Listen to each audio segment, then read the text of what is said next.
हिंदी। तो आज हम बात करने वाले हैं ट्वाइलाइट मूवी के बारे में, जो कि बेस्ड है एक मिस्टीरियस लव स्टोरी के ऊपर, जो कि एक वैम्पायर, वेयरवुल्फ और एक टीनेजर लड़की जिसका नाम होता है बेला स्वान, उसके ऊपर बेस्ड है।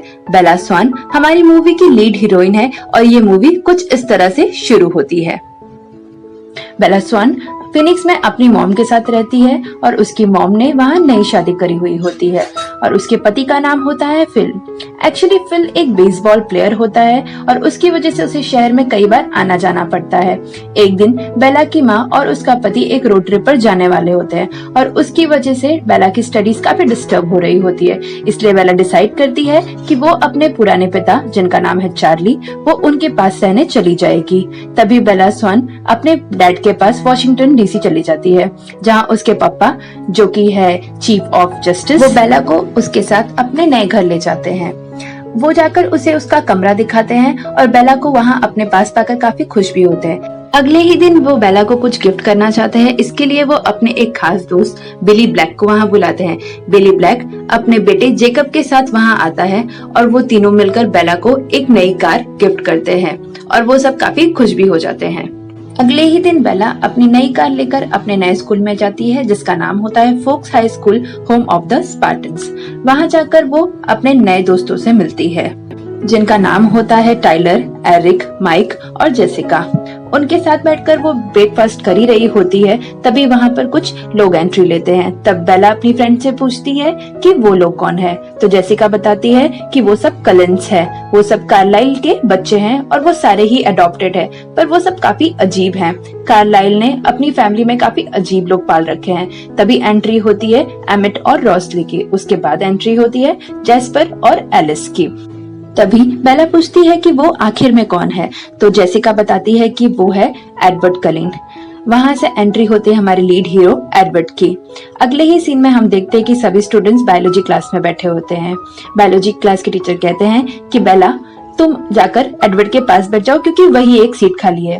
बेला जाकर एडवर्ड के पास बैठ जाती है, लेकिन जब वो वहाँ बैठ रही होती है तो पंखे से उसके बाल हिलते हैं और उसमें से कुछ स्मेल निकलकर एडवर्ड तक पहुँचती है। एडवर्ड जैसे ही वो स्मेल पाता है, वो अपने मुंह पर हाथ रख लेता है। उसे काफी बेचैनी महसूस होने लगती है, तो बेला को लगता है कि शायद उसके बालों में से कुछ स्मेल आ रही होती है। वो सूंघकर देखती है पर उसे कुछ खास समझ नहीं आता। फिर हम देखते हैं कि एडवर्ड उसे कंटिन्यूसली घूरे जाता है और उसका ध्यान क्लास में नहीं होता है। थोड़ी देर बाद हम देखते हैं कि जैसे ही क्लास खत्म होती है, एडवर्ड वहाँ से उठकर गुस्से से चला जाता है और जाकर अपने क्लास टीचर से बात करता है और कहता है क्या उसे बायोलॉजी क्लास के अलावा कोई और क्लास मिल सकती है। तो वो उसे कहते हैं कि नहीं, उस वक्त वहाँ सिर्फ वही क्लास अवेलेबल है और तुम्हें वही पढ़ाई करना पड़ेगा। तो एडवर्ड वहाँ से गुस्से में निकल जाता है, पर बेला पीछे खड़ी होकर ये सारी ही बातें सुन रही होती है। अगले सीन में हम देखते हैं कि चार्ली बेला को खाना खिलाने के लिए एक रेस्टोरेंट में ले जाता है और वहाँ वो उसे अपने एक खास दोस्त जॉर्ज से मिलाता है। रात होती है और बेला अपने रूम में बैठी हुई होती है। तभी उसकी माँ का फोन आता है और दोनों आज के बीते हुए दिन के बारे में बात करने लगते हैं। उसकी माँ बेला से पूछती है कि उसका आज का दिन कैसा गया, तो बेला कहती है कुछ खास नहीं, यहाँ के लोग तो कुछ ज्यादा ही अच्छे हैं। तो उसकी माँ समझ जाती है कि जरूर उसके साथ कुछ ना कुछ बुरा हुआ है और वो उसे पूछती है कि क्या तुम मुझे बताओगी कि तुम्हारे साथ क्या हुआ है। तो बेला कहती है कि नहीं, यहाँ एक लड़का है जो मेरे साथ कुछ अजीब सा बिहेव करा था। अगले दिन हम देखते हैं कि बेला ये डिसाइड करती है कि वो जाकर एडवर्ड से बात करेगी कि वो उस तरह से अजीब तरीके से उसके साथ क्यों बिहेव करा था। लेकिन उस दिन एडवर्ड आया ही नहीं होता है। काफी दिन बीत जाते हैं, बेला उसका वेट करती रहती है, पर कई दिनों तक एडवर्ड वहाँ नहीं आता। अगले दिन हम देखते हैं कि बेला अपने घर से निकल रही होती है, तो घर के बाहर वो स्लिप होकर गिर जाती है। तभी वहाँ पर चार्ली आता है और उसे बताता है कि बारिश का सीजन अच्छी तरह से वहाँ स्टार्ट हो गया है और मैंने तुम्हारी गाड़ी के टायर चेंज कर दिए ताकि तुम्हारी गाड़ी स्लिप ना हो। दूसरी तरफ हम देखते हैं कि मेशन राज के एक छोटे से सिक्योरिटी गार्ड पर कुछ वैम्पायर्स हमला कर देते हैं और वहीं उसे जान से मार देते हैं। हम देखते हैं कि चार्ली अपनी बेटी बेला स्वान से कहता है कि मुझे यहाँ से मेशन राज्य जाना पड़ेगा, वहाँ पर किसी सिक्योरिटी गार्ड पर कुछ जानवरों ने हमला कर दिया है। जब बेला अपनी कार से स्कूल पहुँचती है तो वो बायोलॉजी क्लास में एडवर्ड को पाती है। वो एडवर्ड को देखकर काफी हैरान पर खुश भी होती है। दोनों जाकर एक दूसरे से बात करना शुरू करते हैं और एक दूसरे के साथ इंट्रोडक्शन करते हैं। तब बेला उससे पूछती है कि तुम उस दिन मेरे साथ इतना अजीब क्यों बिहेव कर रहे थे। तो एडवर्ड अपने किए हुए रवैये पर एडवर्ड बेला से माफी मांगता है और कहता है कि मैंने जो किया मैं उसके लिए काफी शर्मिंदा हूँ और प्लीज मुझे माफ कर दो। तब बेला उसकी आंखें देखती है और वो कहती है कि क्या तुमने कॉन्टेक्ट लेंसेज पहने हैं या फिर तुम्हारी आंखों का कलर चेंज हो रहा है, क्योंकि लास्ट टाइम जब हम मिले थे तो तुम्हारी आंखों का कलर ब्लैक था और अभी गोल्डन ब्राउन है। ये सभी बातें सुनकर एडवर्ड कुछ ठीक से जवाब नहीं देता और वो वहाँ से चला जाता है। जब छुट्टी होती है तो बेला अपने पार्किंग एरिया में खड़ी होकर अपने फोन पर कुछ गाने सुन रही होती है। तभी टाइलर अपनी कार का कंट्रोल खो देता है और बेला की तरफ आके टकराने वाला होता है। उसी बीच एडवर्ड वहां पहुंच जाता है और एक हाथ से उस कार को रोक देता है। बेला ये देखकर काफी शॉक होती है कि उसने सिर्फ एक झटके में एक कार को अपने एक हाथ से कैसे रोक दिया। अगले सीन में हम देखते हैं कि बेला को हॉस्पिटल पहुंचाया जाता है, जहां पे चार्ली और टाइलर भी होता है और हम देखते हैं कि कार्लाइल भी वहां आते हैं, जो कि एक डॉक्टर है। बेला उनसे कहती है कि आपके बेटे एडवर्ड ने मुझे बचा लिया। कार्लाइल इस पर कहते हैं कि तुम्हारी किस्मत अच्छी थी जिससे तुम बच गई। दूसरे सीन में हम देखते हैं कि कार्लाइल एडवर्ड से कुछ बात कर रहे होते हैं और कहते हैं कि तुमने जो इस तरह से बेला की मदद की है उसे तुम पर जरूर शक हो जाएगा। पीछे से ये सारी ही बातें बेला सुनती रहती है और ये सब देखकर बेला एडवर्ड को अपने पास बुलाती है। एडवर्ड बेला के पास आता है और पूछता है क्या हुआ।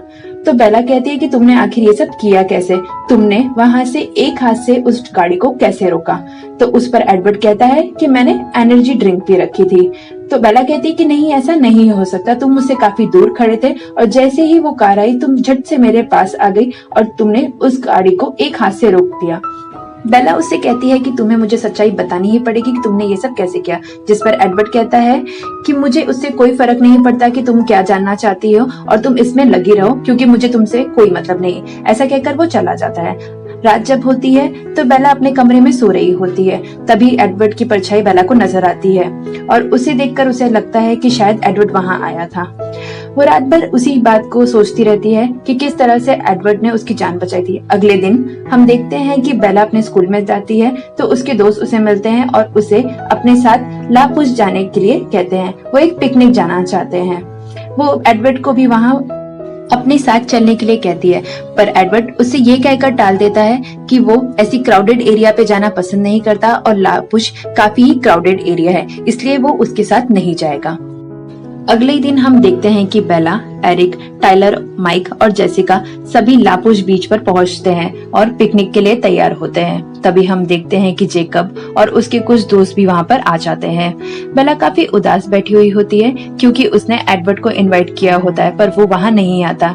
तो जेकब उससे कहता है कि खासकर कलिंस ऐसे मौसम में यहाँ नहीं आते। तो वो पूछते हैं कि ऐसा क्यों। तो जेकब बताता है कि ये एक पुरानी कहानी है। तो बेला कहती है कि हाँ, मैं जरूर सुनना चाहूंगी, मुझे बताओ। तो जेकब बताता है कि ये एक 100 साल पहले की बात है। कुछ वैम्पायर्स हमारे इस एरिया में आए थे और जानवरों का शिकार कर रहे थे। तो हमारे परदादा, जो कि वहाँ के कबीले के सरदार थे, उन्होंने आकर उन वैम्पायर्स को रोका और वैम्पायर्स ने उनकी सहमति से ये बताया कि हम लोग कोई खतरनाक नहीं है और हम आपको नुकसान नहीं पहुंचाएंगे और हम यहाँ से चले जाएंगे।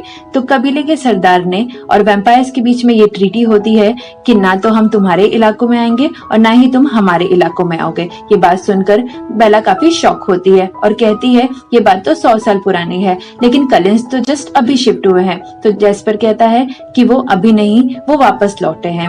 ये बात सुनकर बेला काफी शॉक होती है, लेकिन जेकब हंसने लगता है और कहता है कि ये सब सिर्फ कहानी है और तुम्हें इन बातों पर ज्यादा ध्यान नहीं देना चाहिए।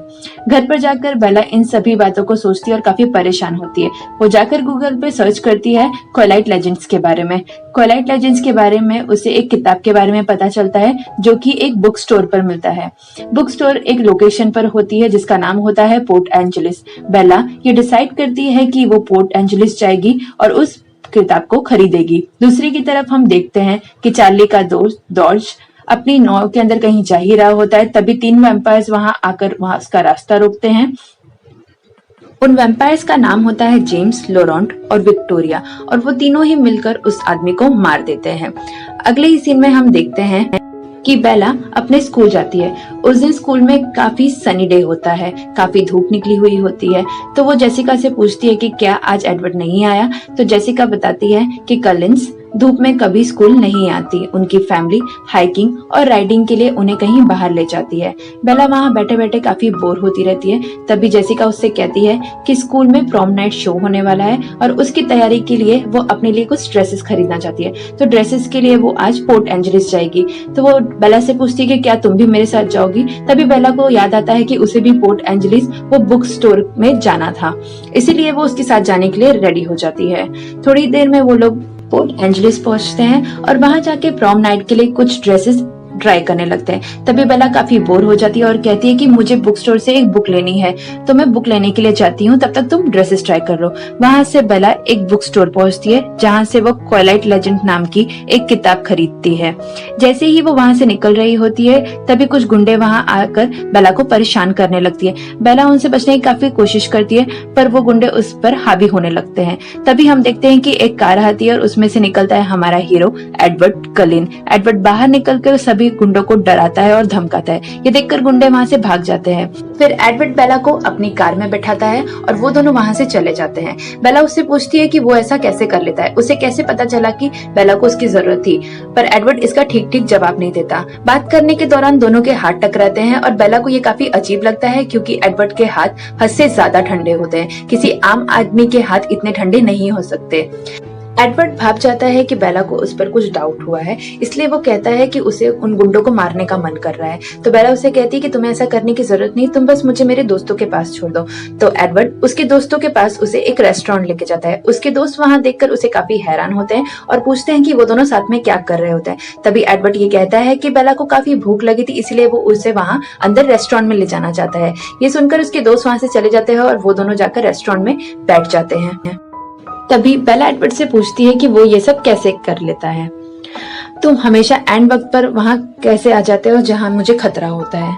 तो वो कहता है कि ये सब काम तो मैं एनर्जी ड्रिंक पीकर कहता हूँ और उसे पीकर मुझ में काफी ताकत आती है और मैं तुम्हारी जान बचा लेता हूँ। पर बेला को उस पर विश्वास नहीं होता, तो वो बार बार उससे पूछती है कि तुम ये कैसे करते हो। तब एडवर्ड उसे बताता है कि वो माइंड रीड कर सकता है।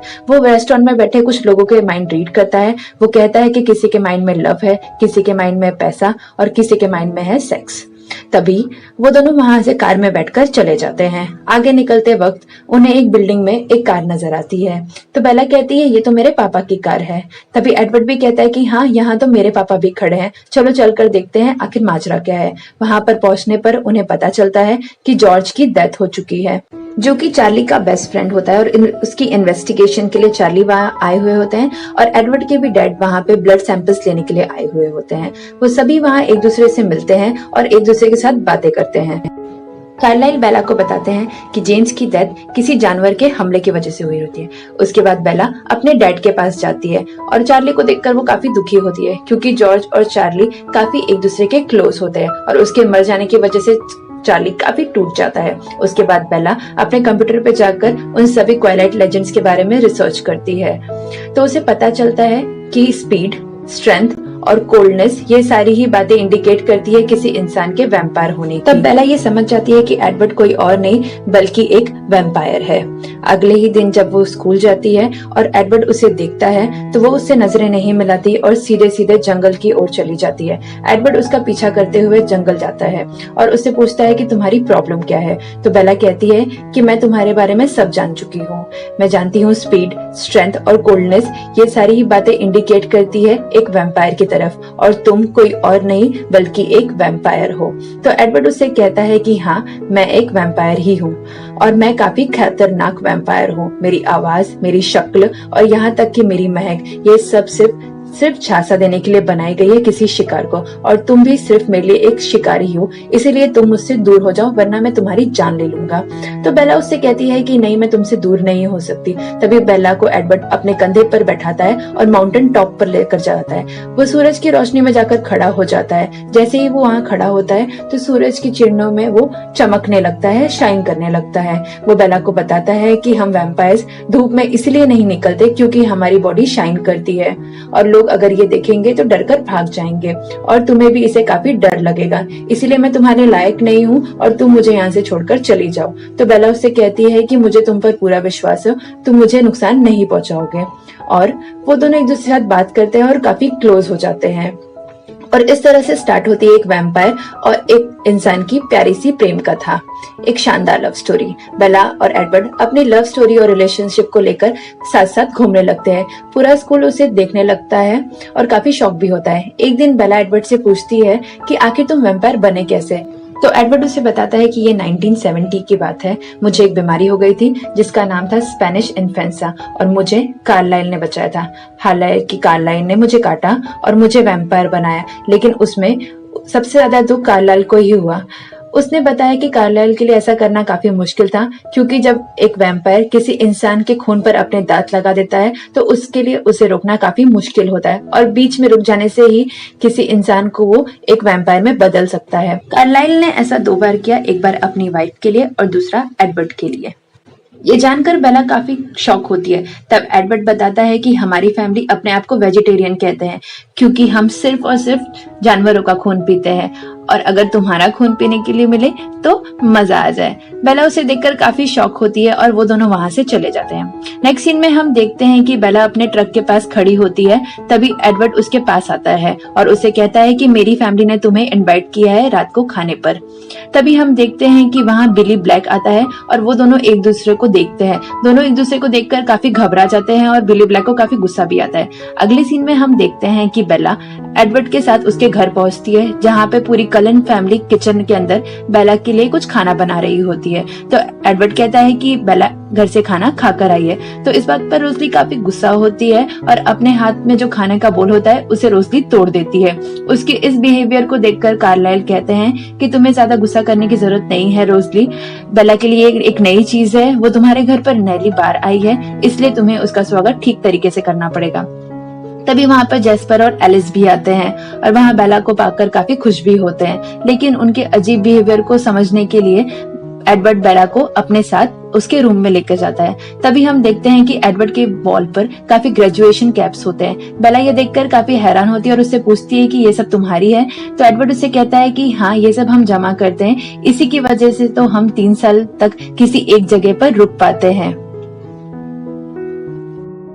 उसके बाद एडवर्ड बेला को अपने कमरे में लेकर जाता है। बेला वहां पहुंचती है और देखती है कि वहां कोई भी बेड नहीं होता। वो उससे पूछती है कि यहाँ कोई बेड क्यों नहीं है। तो एडवर्ड उससे कहता है कि मैं कभी सोता नहीं, मैं बस म्यूजिक सुनता हूँ और अपने छोटे मोटे काम करता हूँ। तभी बेला उसके कमरे में से एक म्यूजिक सीडी निकालती है और उसे प्ले करती है। दोनों आपस में डांस करते हैं। तो एडवर्ड उससे कहता है कि क्या तुम्हें मुझसे डर नहीं लगता। तो बेला उससे कहती है कि नहीं, मुझे तुमसे किसी बात का डर नहीं लगता। तो वापस एडवर्ड उसे अपने कंधे पर बैठाता है और अपने साथ इधर उधर फुदकता हुआ पेड़ों के ऊपर ले जाता है। वो उसे सबसे ऊंची वाले पेड़ पर ले जाता है और फोक शहर का नजारा दिखाता है, जो वाकई बहुत खूबसूरत होता है। उसके बाद वो दोनों उनके कमरे में वापस आते हैं और पियानो बजाते हैं। वो दोनों म्यूजिक को एंजॉय करते हैं। दूसरी तरफ हम देखते हैं कि विक्टोरिया, जो कि एक बुरी वैम्पायर है, वो सभी पुलिस को डिस्ट्रैक्ट करने के लिए दक्षिण दिशा की ओर भेज देती है। अगले सीन में हम देखते हैं कि बेला फोन पर अपनी मॉम से बात कर रही होती है और उसकी मॉम से पूछती है कि तुम आज काफी खुश नजर आ रही हो, मुझे उसका रीजन बताओ। तो वो कहती है कि एक लड़का है, उसका नाम है एडवर्ड और मुझे उससे प्यार हो गया है। तो उसकी मॉम पूछती है कि मुझे बताओ कि वो दिखने में कैसा है। बेला शर्माती है। तभी वो अचानक से देखती है कि एडवर्ड उसके सामने आ जाता है और वो घबरा कर फोन रख देती है। दोनों के बीच में एक इंटीमेट सीन होता है और उसके बाद वो उसके पास ही सो जाता है। नेक्स्ट मॉर्निंग बेला अपने पिता चार्ली से कहती है कि एडवर्ड आपसे बात करना चाहता है। तो चार्ली उससे कहता है कि ठीक है, उसे अंदर बुलाओ। एडवर्ड घर के अंदर आता है और अपने आप को इंट्रोड्यूस करता है। वो चार्ली से कहता है कि आज हमारी फैमिली हाइकिंग के लिए एक थोड़ी आउटडोर एरिया में जा रही है, तो क्या अपने साथ वो बेला को ले जा सकता है। तो चार्ली उस पे कहते हैं कि ठीक है, तुम उसे ले जा सकते हो, पर तुम्हें उसका ध्यान रखना होगा।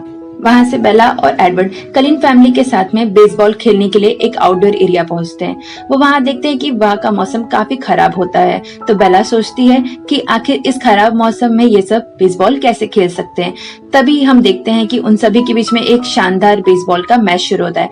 एलिस एक बॉल उठाती है और कैच करके बॉलिंग करती है। तभी एडवर्ड वहां पे एक शॉट लगाता है। वो दोनों उछलते हैं और बॉल को पकड़ते हैं। तब जाके बेला को समझ में आता है कि ये सभी खराब मौसम में क्यों खेलते हैं, क्योंकि जब वो खेलते हैं तो बॉल काफी दूर दूर तक जाती है और कोई उन्हें बॉल को खेलता हुआ देख ना ले, इसीलिए पूरी की पूरी कलिन फैमिली ऐसे खराब मौसम में इस गेम को खेलती है। दूसरी तरफ हम देखते हैं कि जेम्स, लॉरेंट और विक्टोरिया ये तीन उनकी महक पाकर वहां आ जाते हैं और उनसे कहते हैं कि हम भी आपके साथ खेलना चाहते हैं। पर उन सभी को वहां देखकर एडवर्ड काफी परेशान हो जाता है और कहता है कि मैंने तुम्हें यहाँ लाकर बहुत बड़ी गलती कर दी है, अब चुपचाप मेरे पास खड़ी हो जाओ और अपना चेहरा छुपा लो। थोड़ी देर बाद में वो तीनों वहां आते हैं और कहते हैं कि चलिए खेल शुरू करते हैं। तो कार्लाइल कहते हैं कि हाँ ठीक है, हमारे कुछ प्लेयर्स घर की ओर जा रहे हैं, तो तुम चाहो तो उन्हें रिप्लेस कर सकते हो। जब बेला वहां से जा रही होती है तो जेम्स को बेला की खुशबू आती है और उसकी खुशबू सुनकर वो एकदम से बेचैन हो जाता है और उसे जान से मारने के लिए आगे बढ़ता है। उसी वक्त दोनों आमने सामने आकर खड़े हो जाते हैं और एक दूसरे के लड़ने के लिए तैयार हो जाते हैं। तभी कार्लाइल कहते हैं कि बेला हमारे साथ है और फैमिली का हिस्सा है, इसलिए तुम यहाँ से दूर हो जाओ। वो तीनों वहां से उस वक्त तो निकल जाते हैं, लेकिन एडवर्ड को पता लग जाता है क्योंकि उसने उनका माइंड रीड कर लिया होता है। वो कहता है बेला को कि मुझे लगता है कि ये सब वापस आएंगे और तुम्हारी जान के पीछे पड़े रहेंगे, तो इसलिए बेटर होगा कि मैं तुम्हें किसी सेफ जगह पर लेकर जाऊं। कहती है कि वो मेरा पीछा करते करते मेरे घर तक जरूर आएंगे और वहाँ मेरे पापा है, कहीं वो मेरे पापा को जान से न मार दे। तो वो कहता है कि ठीक है, एक काम करो, तुम अपने घर पे जाओ और अपने पापा से झगड़ा कर लो और उन्हें कह दो कि वो यहाँ से चले जाएं। बेला उसके कहे अनुसार वैसा ही करती है, अपने पापा से झगड़ा करती है और वहां से वो गुस्से से अपने घर से निकल जाती है और चार्ली भी गुस्से में घर से निकल जाते हैं। वहां से एडवर्ड और बेला एक होटल में जाने की तैयारी करते हैं। जब वो होटल में बैठे होते हैं तब एलिस को एक विजन आता है।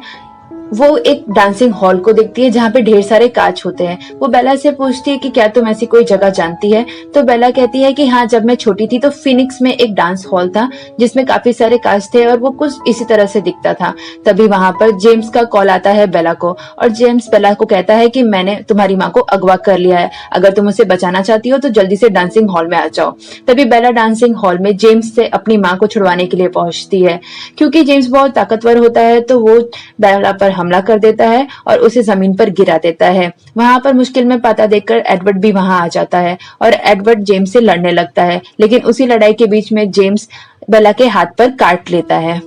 क्योंकि वैम्पायर के काटने पर कोई भी इंसान वैम्पायर में तब्दील हो सकता है, लेकिन एडवर्ड ऐसा नहीं चाहता है। थोड़ी ही देर में कार्लाइल फैमिली वहां पर आ जाती है और जेम्स का मुकाबला करती है। वो सभी मिलकर जेम्स को मार देते हैं। कार्लाइल एडवर्ड से विनती करता है कि वो जाकर बेला का जहर निकाल दे, अगर ऐसा नहीं हुआ तो वो थोड़ी ही देर में वैम्पायर में तब्दील हो जाएगी।